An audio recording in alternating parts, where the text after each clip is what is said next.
Bonjour, un exercice plus difficile de probabilité conditionnelle où il faut prendre des initiatives.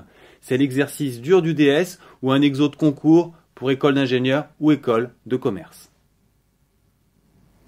Deux nouveaux bacheliers qui veulent présenter le même concours discutent. Julien a eu mention bien, Stéphane ne l'a pas eu et il lit dans une revue que les élèves qui comme lui n'ont pas eu la mention bien ont 2,4% de chance de réussir ce concours alors que l'étudiant lambda a 10% de chance de réussir.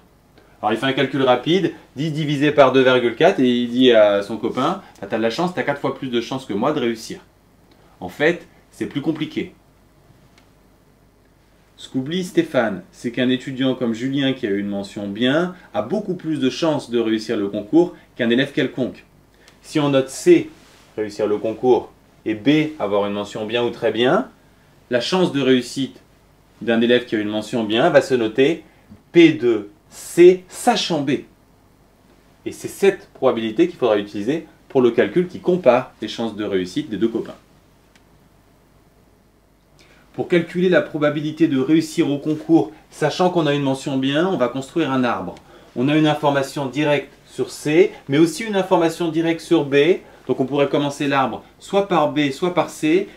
Mais la dernière information, c'est une probabilité de réussir au concours, sachant B bar. Donc on va commencer l'arbre par B. On a une chance sur 6 d'avoir une mention bien, donc pas de difficulté, on le place. Donc 5 chances sur 6 de ne pas avoir la mention bien. On peut noter que 2,4% de chance de réussir le concours, sachant qu'on n'a pas la mention bien, donc sachant B bar. Et cette information, on la place ici. Dernière information, la probabilité de réussite au concours est P de C égale 0,1 qu'on ne peut pas placer sur l'arbre. Donc on va le noter ici. Et ce qu'on cherche, c'est P de C sachant B. Donc on cherche ça. Par contre, ce qui est intéressant à remarquer, c'est que P de C égale 0,1, on peut facilement le retrouver, puisqu'on réussit le concours soit en ayant mention bien, soit en n'ayant pas mention bien. Donc c'est P de B inter C plus P de B bar inter C.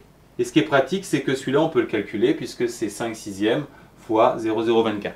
Donc on obtient ce résultat, et par différence, on va donc obtenir P de C inter B ici, puisque ces deux probabilités doivent être égales à celle-là. Puisqu'on a cette probabilité, P de B inter C, on a également P de B. On peut calculer P de C sachant B, qui vaut 0,08 sur 1 sixième, donc 0,48, ce qui signifie que Julien a finalement 48% de chance de réussir le concours. Son copain avec que 2,4% de chance de réussite, donc il y a un rapport 20. Julien a 20 fois plus de chances de réussir que Stéphane.